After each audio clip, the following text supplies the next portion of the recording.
Have you seen Jesus? After that, he appeared in another form to two of them. Mark 16:12.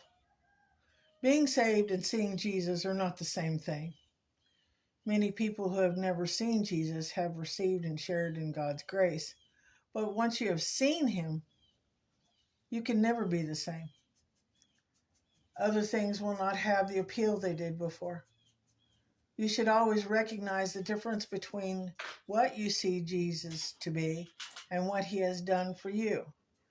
If you see only what he has done for you, your God is not big enough. But if you have a vision, seeing Jesus as he really is, experiences can come and go, yet you will endure as seeing him who is invisible.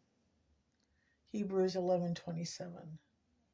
The man who was blind from birth did not know who Jesus was until Christ appeared and revealed himself to him. See John 9. Jesus appears to those to whom he has done something, but we cannot order or predict when he will come. He may appear suddenly at any turn.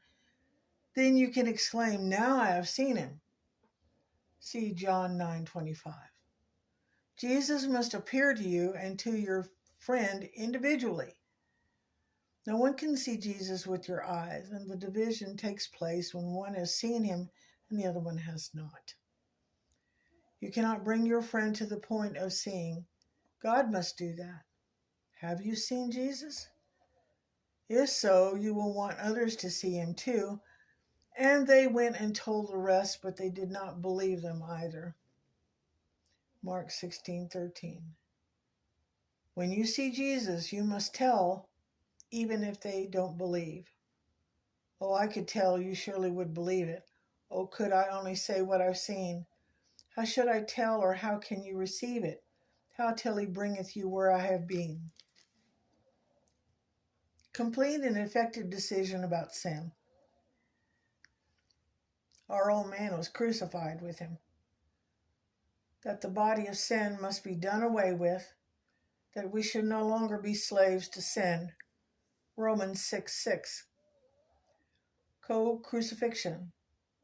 Have you made the following decision about sin, that it must be completely killed in you? It takes a long time to come to that point of making this complete and effective decision about sin.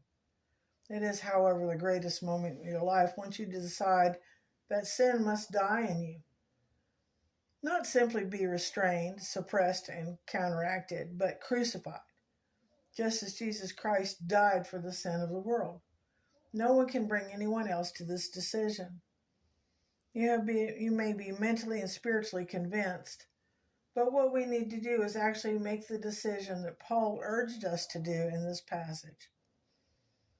Pull yourself up.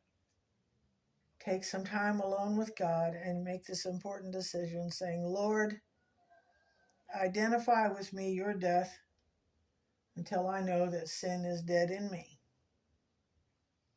Make the moral decision that sin in you must be put to death. This was not some divine future expectation on the part of Paul, but was a very radical and definitive experience in his life. Are you prepared to let the Spirit of God search you until you know what the level and nature of your sin is in your life? To see the very things that struggle against God's Spirit in you? If so, will you then agree with God's verdict on the nature of sin, that it should be identified with the death of Jesus?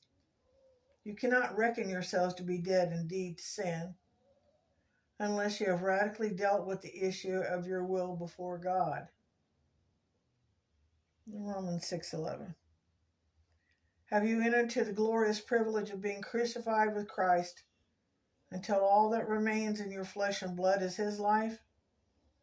I have been crucified with Christ. It is no longer I who live, but Christ lives in me. Galatians 2:20.